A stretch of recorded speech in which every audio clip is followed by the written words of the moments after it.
May nangyayaring karahasan sa bansang Nigeria. At sa ating mga Pilipino na nandito sa Pilipinas at maging nasa ibang bahagi ng bansa, baka kayo ay mayroong mga kamag-anak na nagtratrabaho o nakapag-asawa ng Nigerian na nandoon ngayon sa bansang ito ng Nigeria. Mga kakilala na nagtatrabaho sa bansang Nigeria ay baka hindi nyo alam na sila ngayon ay nangangailangan ng tulong. Alamin ninyo ang kanilang mga kalagayan at baka sila ay nasa state of emergency na hindi lang nakakarating sa inyo ang kanilang mga komunikasyon dahil sa karahasan na nangyayari doon. Magandang araw sa ating lahat. Ngayong linggo, ito ang kwento na nais kong ibahagi sa inyo. Isang kwento na may kinalaman sa relihiyon at karahasan na nangyayari sa bansang Nigeria. Ito ay ayon sa report ng isang advocacy group na tinatawag International Society of Civil Liberties and Rule of Law. Sa pagkaikli na pagtawag, ang tawag na maikli sa kanila ay Inter-Society. Ayon sa report ng advocacy group na ito na Inter-Society, mula January hanggang June, nung nakaraang buwan, 2026, July tayo ngayon January to June, ang naiulat doon na mga Kristiyano na pinatay sa Nigeria ay umabot na ng 2,550. Habang ang mga Kristiyano naman na ito ay dinukot or inabdak ay umaabot na ng 2,800 katao. Habang nasa 300 churches ang mga dinistroso na o kaya naman inabandona na ng mga Kristiyano doon. Maliban dyan, meron pang mga pastor, 10 na mga pastor ang pinatay. Mayroong iba na naiulat dinukot. 800 naman na mga Christian women, mga kababaihan ito, at mga bata, children, ang pwersahang ipinakonvert, pinalipat ng reliyon mula sa pagiging Kristiyano, pinalipat sa Islam, Christian to Islam. Pwersahan yun. 800 Christian women and children. Habang ay marami pa ang naiulat na mga bihag nila sa ngayon. Na ibig sabihin yon ay hindi pa natin alam kung sila ay talagang binibihag lang, nandiyan pa pero buhay, pero binihag sila o di kaya binihag at baka pinatay na by this time. Ang mga karahasan na ito ayon sa report ng Inter-Society Advocacy Group ay concentrated o nakatutok halos lahat doon sa northern and central Nigeria, na kung saan sa lugar na ito ay maraming mga grupo ang na-identified na mga grupo na mga armed groups na nag-ooperate, at ang iba dyan ay mga extremists. Kita mo yan, mga armado at mga extremist. Ang mga grupo na ito ay nakilala sa mga pangalan na ganito: Boko Haram, Islamic State West Africa, ang tinatawag na Islamic State West Africa Province, ISWAP. Meron pang mga armed bandits, gangs. Kita mo yan, bandido na, mga gang pa, armado. At ilang mga militant groups na kilala sa pagiging extremist faction, na mula naman ito sa tinatawag na Fulani herders. Ang mga pangatake na ginagawa ng mga grupong ito ay naroon sa mga villages. Kumbaga dito sa atin sa Pilipinas, mga barangay. Maliban sa mga barangay or villages, ang inaatake nila ay mga simbahan. Yung naulat natin kanina, mga simbahan. Maliit man o malaki na simbahan, basta Kristiyano, inaatake nila, pinapatay ang abutan at binibihag ang pwedeng mabihag. At maging mga eskwelahan, inaatake rin ng mga ito.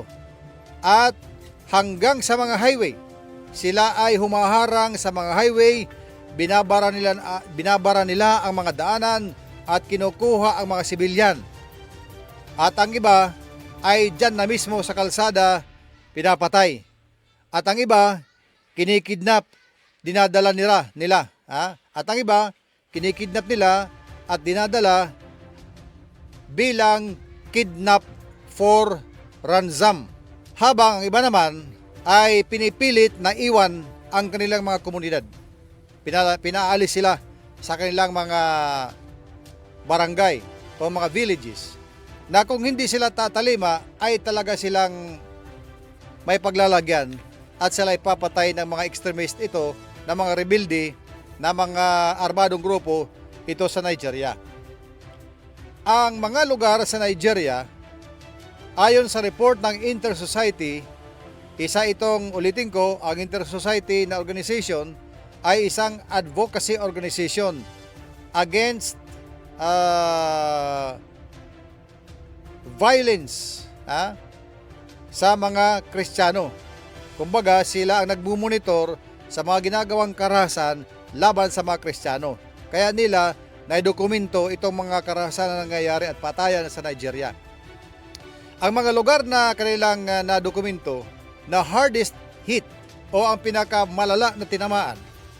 Ang hardest hit na mga lugar na malalang tinamaan ng pagpamamatay at pangingidnap ng mga armadong grupo na ito ay ang mga lugar ng Plateau, Benue, Southern Borneo, Turaba, Adamawa, Niger, Kwara, Kogi at Nasarawa. Mga lugar ito na siguro ko hindi pa ninyo napuntahan. Lalo na ako, hindi ko pa ito napuntahan. Habang ang mga lugar na ito ay bumibilang ng siyam, ay mayroon pa rin ibang mga lugar na tinatamaan din or nadidistroso, ginugulo ng mga armadong grupo na ito, na mga extremist at mga rebelde na pawang mga Kristiyano ang kanilang hinahanting. Kasi gusto nila Islam ang relihiyon doon. Kaya pinipilit nila na yung mga Kristiyano, it's either mag-convert to Islam or papatayin pag ayaw. So para sila ay maghasik ng takot, sila naghahasik ng lagim. Para sila makapagtanim ng takot sa mga Kristiyanos doon, ay sila ay naghahasik ng lagim. Pinapatay, kinikidnap, habang yung nakikilala nilang mayroong pera ay kinikidnap for ransom. So ibig sabihin, ito ay hindi purely pagpatay or about religion, kundi hinaluan na ito ng kalokohan, yung sa pamamagitan ng pagkidnap for ransom sa mga taong may mga pera na kanilang kilala. Pero alam mo, itong mga lugar na tinitira ng mga extremist or mga armado na mga grupo ay mga remote villages ito. Kumbaga hato na waray-waray, mga tayawan, mga malalayong lugar, nasa laylayan, kung sa Tagalog pa, nasa mga remote areas na tinitira nila. Bakit? Hindi agad ito mararating ng mga otoridad ng Nigeria, ng pulis nila doon o sundalo. Kaya kill and run ang ginagawa nila. Kidnap, kill and run. So, kailangan, kaya sinabi ko kanina, baka kayo dito sa Pilipinas o saan man kayo, ay mayroon kayong kilala na nandoon, kapag-anak, kapatid, pinsan, mga kaibigan na nakapag-asawa na punta sa Nigerian country o sa mga lugar na binanggit ko kanina, abay, i-check ninyo at nang makahingi ka agad ng karampatang tulong at aksyon mula sa ating gobyerno. At kung gano'n na rin lang ang nangyayari doon, siguro ko ang mga tao doon ay kailangan ng lumaban. Mag-armas, lumaban, labanan ang mga rebelde na yan, ang mga animal na yan, na naghahasik ng lagim. Alam mo, ang buhay ng tao, tig-iisa lang ng buhay. Patibayan lang ng dibdib yan. Matitibay lang sila, yung mga rebelde na yan, na mga Nigerian at mga extremist, matitibay lang yan sila sa dibdib nila, sa akala nila dahil sila may hawak na armas. Dahil marami sila. Dahil may hawak silang armas. Pero pag yan ay linabanan ng mga taong kanilang kinakawawa at inaapi sa mga komunidad at mag-armas na rin ang mga komunidad, tingnan ko lang, takbuhan ang mga yan. Takbuhan ang mga yan. At sila ay magdadalawang isip na sumugod uli dahil lumalaban ang mga tao. Pero habang ang mga tao dyan sa Nigeria ay nananatiling takot ang pinapakita, hindi lumalaban, umiiyak lamang at hinahayaan na sila ipatayin, ay mamumuro, mamimihasa ang mga rebelde na yan. Pag hindi umaaksyon o mahirap makaaksyon ang kanilang gobyerno dyan sa Nigeria, sa mga lugar na pinapatay ang mga tao dyan na mga Kristiyano sa Nigeria, ay siguro ko sa tingin ko nararapat na lumaban, ipagtanggol ang kailang mga sarili dyan sa mga remote areas na yan na pinapasok ng mga extremists at mga armadong rebelde na pawang mga Kristiyano ang kanilang pinagpapapatay at kinikidnap. At sana ang balitang ito ay maipaharating din sa mga kinaukulan at nang maaksyonan, matulungan ang nangyayari doon sa bayan, sa bansa ng Nigeria. Laging tumutok dito sa ating Istorya Pakaradol. Ayan o, Istorya Pakaradol. Yan ang mga maghahatid sa inyo ng mga makaradol na mga balita araw-araw. Dito lang yan sa Radyo Abante SJTV. Huwag kalimutan, Istorya Pakaradol.